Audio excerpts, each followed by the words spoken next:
अस्सलाम वालेकुम नाज़रीन, मैं हूँ हिबा अब्बासी और आप देख रहे हैं मेरा यूट्यूब चैनल। मेरे साथ मौजूद है आदिल अब्बासी और ओवरऑल तो पीटीआई को कवर करते हैं, लेकिन आज जो है वो क्योंकि कुछ अहम पेशरफ्त हुई हैं जो कि हमें नहीं लग रहा था कि वो होगा, क्योंकि पिछले कुछ टाइम से हम देखते आ रहे हैं कि जलसे जुलूस और एहतजाज जिस तरह से पीटीआई कर रही थी वो फ्लॉप हो रहे थे। लेकिन आज का जो प्रोटेस्ट हुआ सुप्रीम कोर्ट का, वज़ीर आला सोहेल अफरीदी ने जो है वो कल ऐलान किया था कि हम सुप्रीम कोर्ट के बाहर बैठेंगे क्योंकि इमरान खान से मुलाकात नहीं करने दी जा रही और उनकी बीमारी के हवाले से भी कुछ चीज़ें थी। और आज जो है वो उन्होंने प्रोटेस्ट किया सुप्रीम कोर्ट के बाहर। तो आज जब वो आदिल अब्बासी वहीं पे थे, उनसे पूछेंगे कि ये प्रोटेस्ट कितना कामयाब हुआ है। आदिल, सबसे पहले तो ये बताओ कि हम इतने टाइम से सुनते आ रहे थे कि जो है वो प्रोटेस्ट होंगे, यहाँ पे एहतजाज होंगे, यहाँ पे जलसे होंगे, उनको इजाज़त भी नहीं मिल रही थी। लेकिन कल जिस तरह से एक ऐलान हुआ और ऐलान जो है वो प्रोटेस्ट का था और प्रोटेस्ट आज कामयाब हुआ, क्या कुछ पूरा दिन आपने देखा? देखें, सुप्रीम कोर्ट ऑफ पाकिस्तान में पाकिस्तान तहरीक इंसाफ ने गुज़िश्ता दिन तो हाई कोर्ट के बाद जो कुछ हुआ वो हमने आगाह किया था आपके नाज़रीन को। मगर आज जो है वो सुप्रीम कोर्ट ऑफ पाकिस्तान के बाहर एहतजाज की कॉल थी। शुरू में सुबह तकरीबन 11:30 बजे के करीब पीटीआई रहनुमा वहाँ पे जमा होना शुरू है। वकला की बड़ी तादाद वहाँ पे मौजूद थी। अरकान कौमी असम्बली और सेनेटर्स वहाँ पे मौजूद थे और तकरीबन 1 बजे के करीब वज़ीर आला खैबर पख्तूनख्वा सोहेल खान अफरीदी ने उस एहतजाजी धरने को जो है वो ज्वाइन किया। 12 बजे के करीब सलमान अकरम राजा, अली मोहम्मद ख़ान और नियाज़ुल्लाह नियाज़ी जो है वो सुप्रीम कोर्ट के अंदर दाखिल हुए हैं और वहाँ पे उन्होंने registrar supreme court of Pakistan से मुलाकात की है और उन्हें इस्तदा की है कि आज हम लोग सुप्रीम कोर्ट के बाहर हमारी पार्टी जो है यानी कि तहरीक इंसाफ वो धरना दिए हुए है। तो आज हम लोग इसलिए धरना दिए हुए हैं कि बानी पीढ़ी इमरान खान की सेहत से मुतलिक जो पटिशन्स हैं और दूसरा वो सेहत से मुतलिक पटिशन ना सिर्फ पाकिस्तान तहरीक इंसाफ ने जमा करवाई हुई है बल्कि नूरीन नियाज़ी इमरान खान की फैमिली ने और पीटीआई के 1-2 रहनुमाओं ने भी जमा करवाई हुई है। तो उस पर हमारी सुनवाई नहीं हो रही और इमरान खान की सूरत हाल के हवाले से हमें कोई अपडेट्स नहीं आ रही। तो जिस पे रजिस्ट्रार सुप्रीम कोर्ट ने उन्हें ये यकीन दहानी करवाई है कि अगले आने वाले 3 दिनों में हम सुप्रीम कोर्ट ऑफ पाकिस्तान में जो आपकी तमाम तर petition supreme court of Pakistan में आई हुई है इस हवाले से उन तमाम को नंबर लगाएंगे। हाँ। और उसके बाद जो आने वाला हफ्ता है यानी कि मंडे के बाद जो है वो उनको समाअत के लिए जो है वो मुख्तस करेंगे और सुप्रीम कोर्ट ऑफ पाकिस्तान इन तमाम तर अप्लीकेशंस की समाअत करेगी। तो ये पाकिस्तान तहरीक इंसाफ की एक बड़ी कामयाबी थी आज सुप्रीम कोर्ट ऑफ पाकिस्तान के बाद जमा होना। पहले कामयाबी तो हमने देख ली कि वो प्रोटेस्ट कामयाब हुआ। कल जिस तरह से हम कह रहे थे कि हो सकता है कि ना हो, वो सब चीज़ें हमें अनप्रेडिक्टेबल मिलती हैं। लेकिन अभी इसकी कामयाबी हम इसलिए भी नहीं कह सकते। अभी एक पहला स्टेप है कि सुप्रीम कोर्ट ने यकीन दहानी करवाई है। मंडे को का बयान भी बाकी है। अभी मंडे को क्या होता है वो तो आने वाला वक्त ही बताएगा। अभी राना सनाउल्लाह का बयान भी था रात को, कल वो टॉक शो पे बैठे उन्होंने कहा कि हर चौक को, जिस तरह से हम कल कह रहे थे ना कि सोहेल अफरीदी ने कहा कि हर चौक को टी चौक बनाएंगे, तो उन्होंने भी उनको ना चैलेंज कर दिया है कि हम मुलाकात नहीं कराएंगे। और मैंने सोहेल खान अफरीदी जब आज सुप्रीम कोर्ट ऑफ पाकिस्तान पहुंचे तो मैंने उन्हें कहा कि रात को राना सनाउल्लाह साहब ने आप ही के बयान पे कहा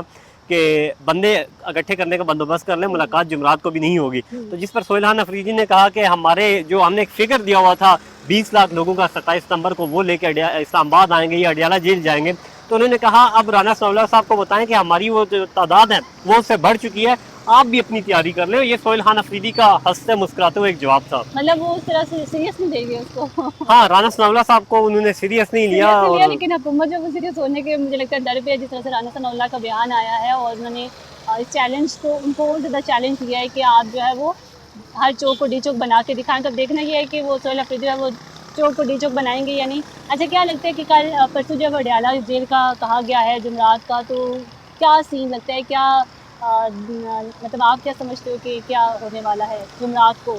देखें, आज भी मंगल का दिन है। इस वक्त जब ये वीडियो रिकॉर्ड हो रही है तो एहतजाज हो रहा है। अलीमा खान, इमरान खान की बहनें वहाँ पे बैठी हुई हैं। 2 से लेकर 4 बजे तक गलबन मुलाकात का वक्त होता है, मगर वो 6-7 बजे तक इंतज़ार करती हैं। आज मुलाकात के कोई चांसेस नज़र नहीं आ रहे, कोई आसार नज़र नहीं आ रहे। कल बुध का दिन है, परसों जुमरात का दिन है। जुमरात वाले दिन सोहेल खान अफरीदी वहाँ पे जाएंगे। मंगल का दिन फैमिली से मुलाकातों का होता है आमतौर पर और जुमरात का रुफका, पार्टी रहनुमा, दोस्तों का ये होता है वकला का। अब जुमरात वाले दिन वज़ीर आला खैबर पख्तूनख्वा सोहेल खान अफरीदी जाएंगे, तमाम तर पार्लियामेंटेरियन जाएंगे, वकला जाएंगे, सेनेटर्स जाएंगे और रात को दूसरी जानिब हम राना सनाउल्लाह साहब सीनियर रहनुमा हैं नून लीग के, हुकूमत के आम ओहदे पर फायज हैं और बड़ी जो है वो अहम नेगोशिएशन भी करवाते रहे माजी में। अभी पीपल्स पार्टी के और हुकूमत के भी मुज़ाकरात करवा रहे हैं।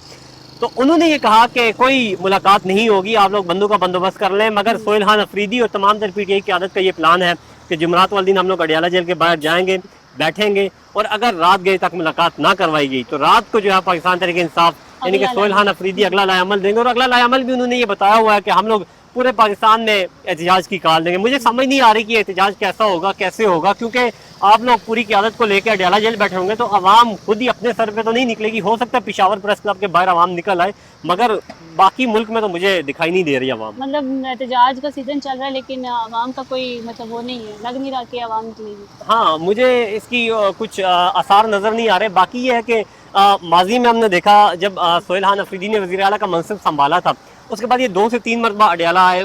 पूरी तादाद अगर बताई जाए तो 7 मरतबा हैं, लेकिन 2 से 3 मरतबा इन्होंने रात गए तक अडयाला में वक्त गुजारा, मगर वहाँ पे रात गए जब ये वहाँ पे बैठे रहे तो इनकी कोई मुलाकात नहीं करवाई गई। और अगले दिन पूरी रात गुजारने के बाद अगले दिन वो सुप्रीम कोर्ट ऑफ पाकिस्तान आए थे।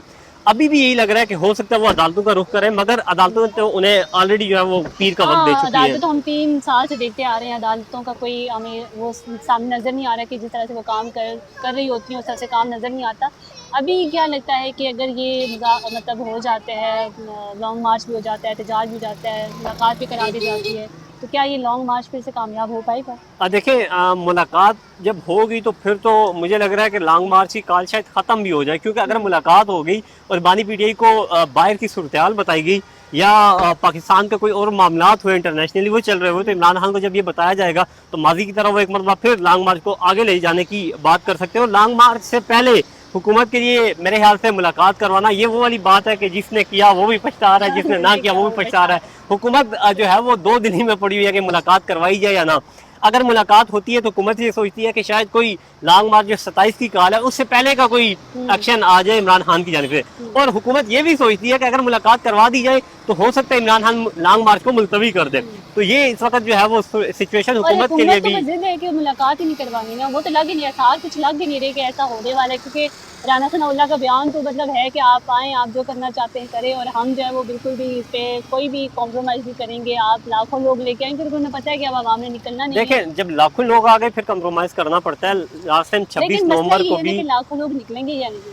देखिए, हमारे यहाँ लाखों लोग उन्हें कहा जाता है, हाँ। 20,000 लोग भी आ जाए तो हम लाखों कहते हैं। हमारी जो सियासी पार्टियों ने वो लाखों कहती हैं। तो अगर 20-30 हज़ार लोग लेके वो खैबर पख्तूनख्वा से पंजाब में दाखिल हो आए, इस्लामाबाद में दाखिल हो आए, तो जाहिर बात है हुकूमत कुछ ना कुछ तो देगी। हुकूमत के लिए भी, हुकूमत के पास देने को बहुत कुछ है।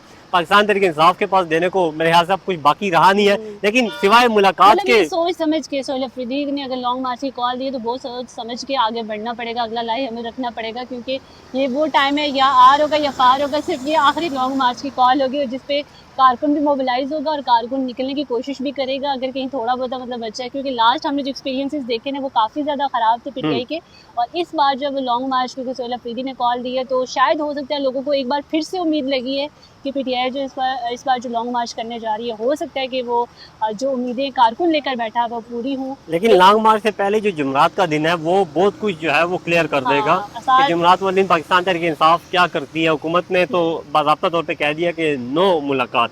तो अब देखना ये है कि मुलाकात जब नहीं होगी अपने डंडा तैयार करके रखना चाह रही है। अब देखना ये है कि हुकूमत का डंडा फिरता है या फिर पीटीआई का। फिलहाल इतना ही, अपडेट रहने के लिए देखते रहिए मेरा चैनल।